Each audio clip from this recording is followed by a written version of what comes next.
दोस्तों KGF movie में एक डायलॉग है कि मैं हमेशा जंग टालने की कोशिश करता हूँ, लेकिन अगर जंग हुई तो जीतूंगा तो मैं। भारत के लिए अगर ये कहा जाए या भारतीय सेना के लिए ये कहा जाए तो ये बिल्कुल शब्दशः इन्होंने साबित करके दिखाया है कि अगर पाकिस्तान से जंग हुई या किसी भी देश से जंग हुई तो हम ऐसे लड़ेंगे कि जीत तो हमारी ही होगी।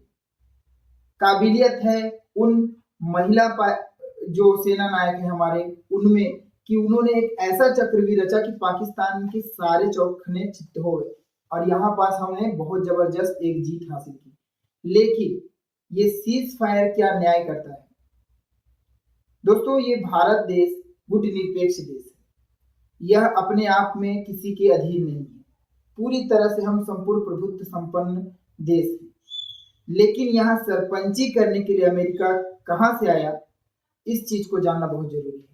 और आखिर सीज फायर हुआ तो क्या उन शहीदों का जिन्होंने इस युद्ध में अपना बलिदान दिया, उन लोगों का जिनका हत्या किया गया, क्या उनके साथ न्याय हुआ? और क्यों आज भारत में इंदिरा गांधी को याद किया जा रहा है? क्यों वो लोग जो कि मोदी का गुणगान करते नहीं थकते थे, आज सब तरफ इंदिरा गांधी के नारे लगा रहे हैं? इस सीज फायर ने हमें बिल्कुल हताश किया है, क्योंकि ये युद्ध भारत जीत रहा था। इस युद्ध से हमने हार को खींच कर लाया है, जबकि ये युद्ध हमारे पक्ष में था। पाकिस्तान के हर हथियार हमने नाकाम कर दिए थे, पाकिस्तान के सारे जो गतिविधि है हमने रोक कर रख दिए थे। उनका एक छोटा मिसाइल भी यहाँ भारत में नहीं गिर पाया, जबकि भारत ने लगभग इनके सारे ठिकाने नेस्तनाबूद कर दिए, इनके हर बेस कैंप आदि उड़ा दिए। तो जब भारत पीओके ले सकता था आसानी से, जब भारत पाकिस्तान को उसके पूरे इतिहास में किए गए दुष्परिणामों को दे सकता था, तो क्यों आखिर भारत ने सीज फायर किया? और आखिर इसमें सरपंची करने के लिए अमेरिका कहां से आ गया? साथ ही साथ सवाल ये भी उठता है कि जब दो देश जो एक दूसरे से लड़ रहे हैं इनके बीच अगर सीज फायर होता है तो क्या सर्वदलीय बैठक बुलाकर इस चीज का निर्णय नहीं लिया जाएगा? क्या सर्वदलीय बैठक बुलाकर इस चीज को नहीं बताया जाएगा कि इस युद्ध को रोकने की हमारी शर्तें क्या है? क्या अमेरिका हमको गारंटी देता है कि पाकिस्तान उसको मिलने वाले फंड का उपयोग टेररिज्म को बढ़ाने के लिए नहीं करेगा? क्या अमेरिका हमको गारंटी देता है कि पाकिस्तान सीज फायर का उल्लंघन नहीं करेगा, जो कि विगत 3-4 दिनों से लगातार पाकिस्तान सीज फायर का उल्लंघन कर रहा है?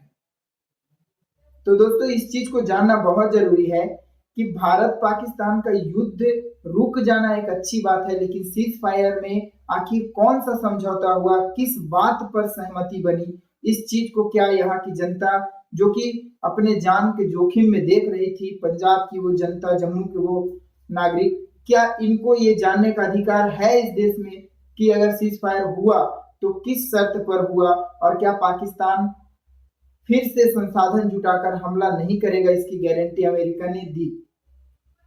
क्या हमारे लोग फिर से नहीं मारे जाएंगे? सरकार क्या इसकी गारंटी दे रही है? अगर नहीं दे रही है तो किस बात का है ये सीज फायर? दोस्तों सिर्फ भारत नहीं, पाकिस्तान के लोग भी खुलकर सोशल मीडिया पर आए और उन्होंने कहा कि इस बार भारत का जो पक्ष है वो बहुत तगड़ा है, हमारा एक मिसाइल भी भारत को अटैक नहीं कर पा रहा है, भारत को नुकसान नहीं पहुंचा रहा है। जबकि लाहौर, कराची, इस्लामाबाद में भारत ने ताबड़तोड़ मिसाइल से हमला किया और लगभग सारे टारगेट उन्होंने सटीक लगाए। तो 50% टेररिस्ट तो हमने पाकिस्तान से गायब कर दिए और जो बचे हुए हैं वहां के संसद में। क्या पाकिस्तान को पूर्णतः हराकर भारत वहां एक लोकतंत्र की स्थापना कर सकता था? क्या वहां जो सेना में बैठे भ्रष्टाचार को बढ़ाकर और 12% वहां की भूमि को जो रखने वाले वहां के सेना नायक हैं आसिम मुनीर, जो कि इस पूरे प्लान के मेन प्रायोजक थे, जिन्होंने इस आतंकवाद को बढ़ाकर रखा है, जैश ए मोहम्मद के कार्यकर्ता जो भारत के विरुद्ध पाकिस्तान की तरफ से सैनिक बन के लड़ रहे थे, ये सारे आतंकी, इनको नष्ट करके हम एक अच्छा पाकिस्तान बना सकते थे, हम एक अच्छे राष्ट्र, अच्छे पड़ोसी का निर्माण कर सकते थे। तो क्या है वो सीज फायर, इस सीज फायर का मतलब क्या है, और इस सीज फायर के बीच जो बलिदान हुए हैं क्या उनके साथ ये न्याय संगत हुआ है? इस सारे सवालों का जवाब हमारे सरकार को देना चाहिए।